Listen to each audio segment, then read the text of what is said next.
What's up, guys? This is the Vinyl Casket, home to lamest taste. My name is Nick, the host. You can check out my YouTube channel at the Vinyl Casket, all one word, over at YouTube. Subscribe, like, and comment. Hit the bell for tons more. We do trailer reactions. We do TV and movie reviews. We do weekly comic book reviews. We do album reviews, all sorts of other stuff, unboxings.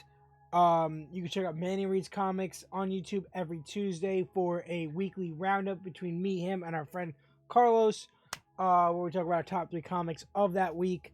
There will be more gameplay on my Twitch eventually. Also, I've been a little light on the content with the trailers and reviews, but we're still trickling. We're still putting stuff out. Just been very tired. But with a lot of light weeks of comics coming now that I refined my pull list, there will be more time to make some videos later in the day instead of reading. Normally Mondays and Tuesdays, I go to the gym, I get home, I'm tired, I just want to go to sleep. We'll be playing games and doing reviews eventually. With that being said, this is how it works. Every Wednesday we go to the comic shop, we grab our stack, we go home, we read our stack, we then bag and board them. We take pictures for the Instagram at Vinyl Casket Comics, and then we sit down and review them with you every week. So we got a small stack this week. We go Indies, Marvel, then DC. We're going to start off with Image Comics with a Skybound title. This is issue 4 of I Hate This Place. This is the variant cover where they changed the name of the title to Fuck This Place. Really epic, cartoony, enjoyable art style. There's a bunch of Image titles that are very similar to this that I enjoy. I love this art style. It's Artyom Topolin. Never gonna be able to say that right. I enjoy it. I think it's awesome. Story is weird. We still don't really fully know what's going on yet. Or we know what's happening, but we don't know the reasons behind it. Is it real? What's actually happening? What's causing this? What's the origin behind these things?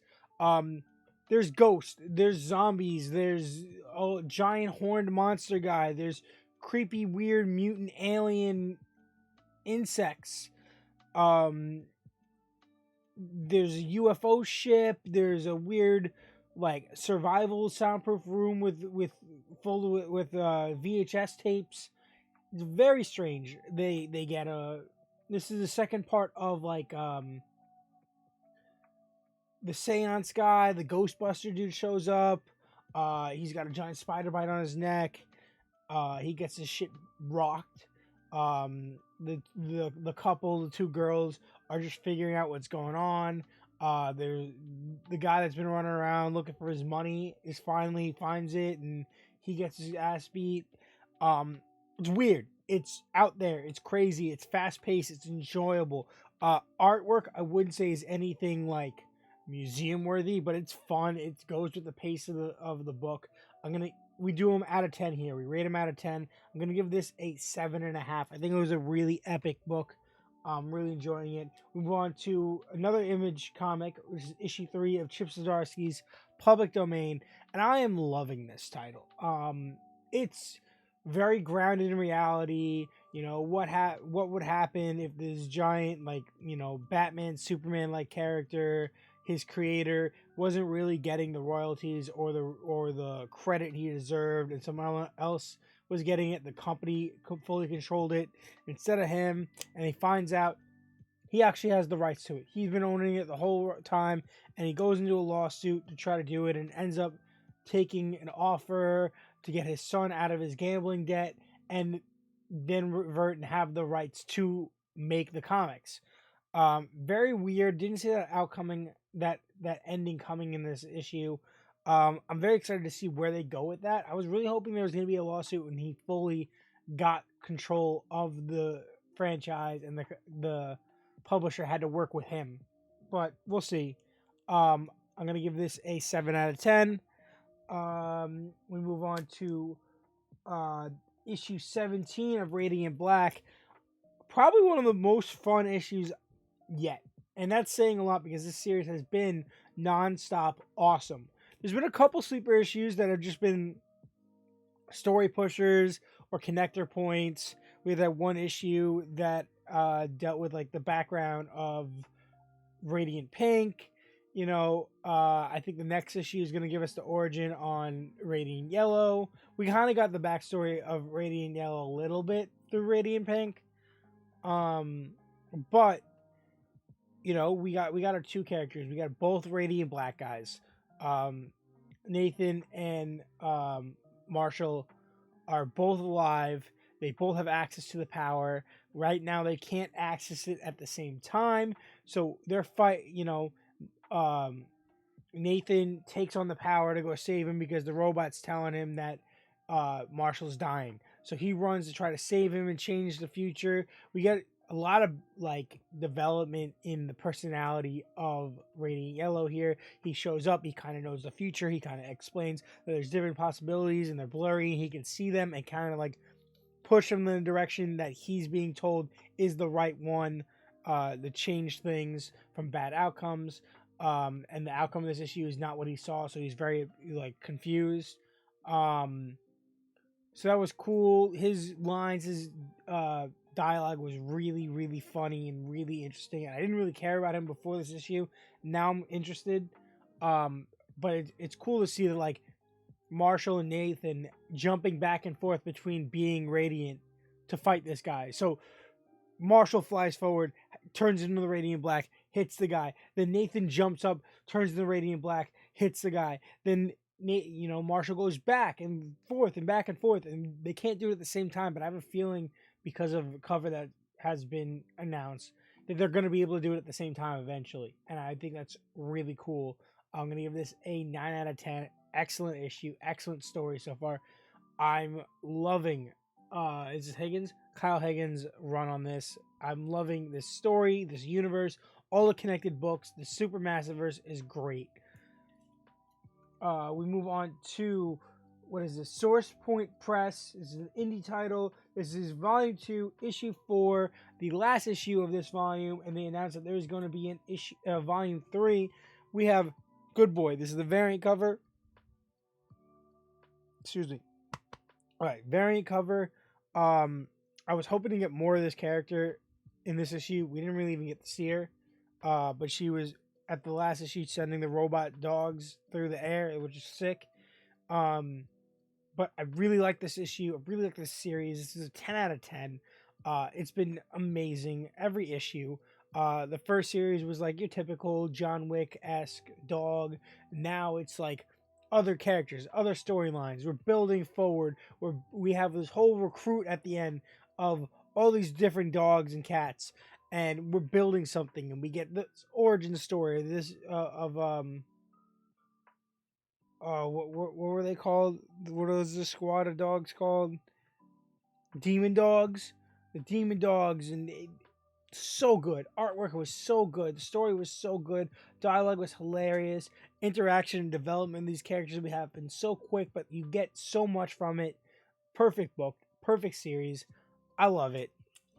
We move on to Marvel with issue 41 of Miles Morales Spider-Man. So I'm pretty sure the series is ending after the next issue, which is stupid because there's now going to be 2 Peter Parker Spider-Man titles and no Miles Morales at all, which is really dumb, in my opinion, to have 2 Spider-Men and have no representation for one of them.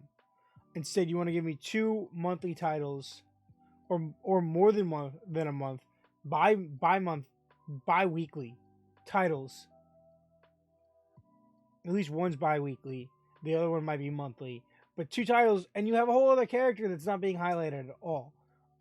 This was the end of that big storyline, finding Miles' uncle, fighting the evil clone that controls Brooklyn, his future version of his sister becoming the Spider Smasher. Genki's like sacrifice was really epic.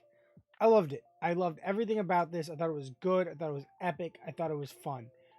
This is an easy 7.5. I caught up to this series on Marvel Unlimited on the app. I do not regret it. I'm kind of sad it's coming to end because obviously it's been going on since like what 2018, 2017. But I recently read, you know, 41 issues in like a month and a half. So I've been very invested in this, and it's sad to see it go. Um, that being said, issue 8 of the Amazing Spider-Man came out. This is the Predator variant. This is the second Predator variant we've gotten from this series. Um, I am enjoying it. It was artwork's not amazing, but it was jam packed with action and it was fast paced. It was fun. It was bright. It was colorful. It was brutal. I don't like when Spider-Man gets the crap beaten out of him and nothing happens to his costume. I also hate when he gets the crap beat out of him, his costume's ripped apart, and then next issue he never left that fight and he's back in a costume. This kind of seems like it made sense. He got a new costume. We got some background on Norman's current mental state. They don't reference though that the reason why Vulture is coming after him the last 2 issues, accusing him of telling his granddaughter that he's a murderer, is because his granddaughter is having a relationship with Miles. Like, why would you not? Don't assume that everyone that's reading this is reading this, because I know for a fact that Carlos and Manny from the almost said 1 month later. That's not us anymore. From the weekly roundup are not reading this. They're reading this. They're not reading this. So to assume that we're gonna know who that character is if you didn't read this, and like, it's not just recently, it's been ongoing in this series. Like, she's known about it. Like, that's kind of annoying. Good, but good fight. I thought it was epic. I really enjoyed it. I liked the new suit. Didn't think I was going to, but the way it was implemented was really interesting. We're gonna give this a 8.5 out of 10. It's pretty epic. I really am enjoying it. I moving on to DC. We got issue 12 of Deathstroke Inc. Thank God Breeson took over. This year 1 story, this chapter 3, it's awesome. It's really cool. Seeing like this first ever encounter between Green Arrow and Deathstroke was epic. It's old school Deathstroke, old school Green Arrow. They're going at it. It's a sick fight. I really enjoyed it. I really like this issue. I can't wait to see where it goes. I'm liking this retelling.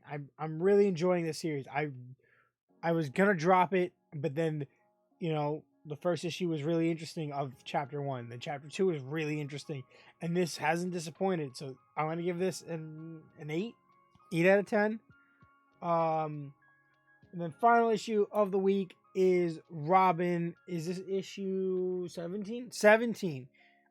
This is the regular cover, not even the variant. This is a nice cover though. I Am Robin. I like it. I'm really enjoying Damian Wayne Robin's current Robin costume. I feel like the traditional Robin costume is just boring. It's just boring. The green and the red and what I'm loving the grays and the black, the red. I love how you still have the yellow in the cape. I think it's epic. The story, epic, interesting. I liked it. I liked it. Demonized Lord Deathman. I like the whole relationship aspect he has with Flatline. The last panel with his friends though was really annoying. I think this is the last issue actually of the series, because I believe this is jumping into Mark Waid's Batman vs. Robin, I believe. But this was where is it? Williamson, who been writing the entire series. He was doing really well. Had that stupid Shadow War crossover, and then came back and finished with the series pretty strong. I'm liking it. I like Lazarus Island being Damien's little like home to all his friends and all these like very aggressive but not necessarily evil people. Very cool. Very cool. 8 out of 10. And that's all I got for you guys 8 books this week. Next week I think is maybe 9, maybe 10. Very excited for refining my list. Gonna be selling a bunch of manga, trade paperbacks, and single issues in the coming weeks to open up room and get some money to buy some more stuff. Thank you guys for tuning in as always to The Vinyl Casket, all one word on YouTube. You can subscribe, like, and comment, hit the bell for much, much more. Stay tuned. There will be some trailer reactions coming out in the next few days, as well as checking out my Instagram, Vinyl Casket Comics, for this week's little mini write-ups, as well as Vinyl Casket, where I upload my vinyl collection. I have some more photos I got to put up there, and we're good. That's it, right? You can do me a favor, though. You can stay lame.